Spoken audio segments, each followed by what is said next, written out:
मुझको यहाँ पे बोलने का मौका दिया है, लेकिन शीर्ष नेतृत्व आज हमें जो आदेश देंगे हम सब उसकी पालना करेंगे। साथ ही साथ मैं माफी चाहूंगी, हमारा युवा आज आप सबके बीच में है जो पिछले कई दिनों से दिन रात मेहनत कर रहा है। अर्जुन चौटाला जी, कुणाल जी, मैं सबका बहुत बहुत धन्यवाद करती हूँ, अभिनंदन करती हूँ। आज जैसा मैंने आपको कहा कि पार्टी के शीर्ष नेतृत्व जो हमें आदेश देंगे हम निरंतर दिन रात एक करके उस आदेश की पालना करेंगे। मैं तो केवल आपसे विनती और प्रार्थना कर सकती हूं। मुझसे मेरे पत्रकार भाई कई बार सवाल करते हैं कि ये गठबंधन आप किस नजर से देखते हो, तो मैं आप सब लोगों के बीच में इस मंच के माध्यम से उनको कहना चाहती हूं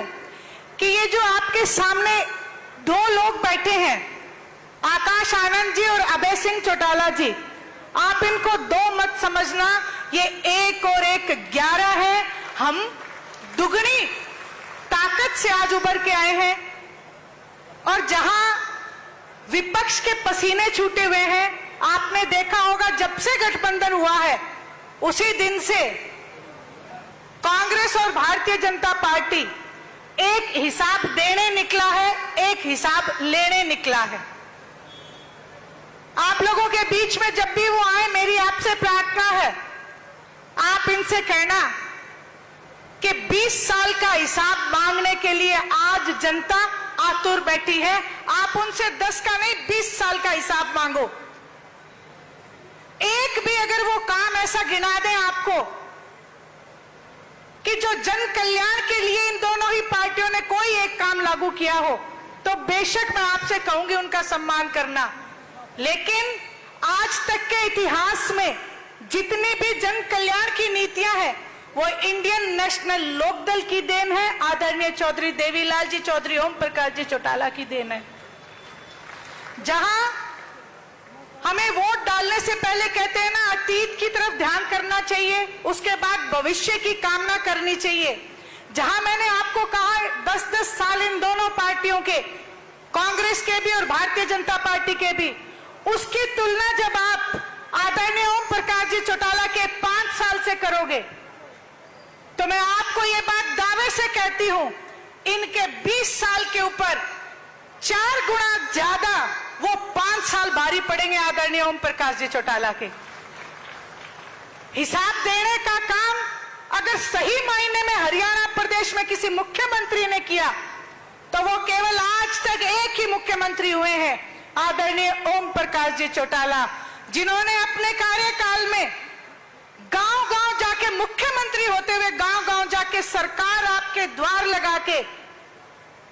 पाई के सरकार के पैसे का हिसाब देने का काम किया। और जैसे ही वहां पे बैठते थे कहते थे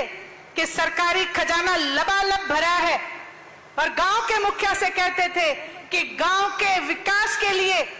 जितना पैसा तुम्हें चाहिए वो मांगो, ताकि हमारा ग्रामीण अंचल उभर के ऊपर आ सके, कोई भी गांव में परेशानी ना हो। इस तरफ की तरफ ध्यान देने का अगर काम किसी ने किया तो आदरणीय ओम प्रकाश जी चौटाला ने किया। आज मैं आप लोगों के बीच ये बातें इसलिए कह रही हूं क्योंकि जो युवा बच्चे हैं उनको उनके कार्यकाल के काम का नहीं पता। मेरी आपसे प्रार्थना है, दोनों ही पार्टी के हमारे अपने, हम सब मिलके, क्योंकि मैं भी एक कार्यकर्ता हूं, हम सब मिलके घर घर तक जाके, और उसके लिए भी आपने किसी चीज का इंतजार नहीं करना, क्योंकि हमारी लड़ाई पैसे वाले लोगों से है। इसलिए 11 नंबर गाड़ी, यानी कि हमारे पांव, गांव अपने अपने गांव का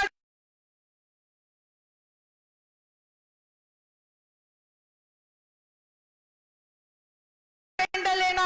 घर घर जाके आदरणीय चौधरी देवीलाल जी, चौधरी ओम प्रकाश जी चौटाला के किए हुए कामों को बताने का काम करना। और साथ ही साथ बहन मायावती जी जो आज एक SC एक्ट को लेके भारतीय जनता पार्टी फिर से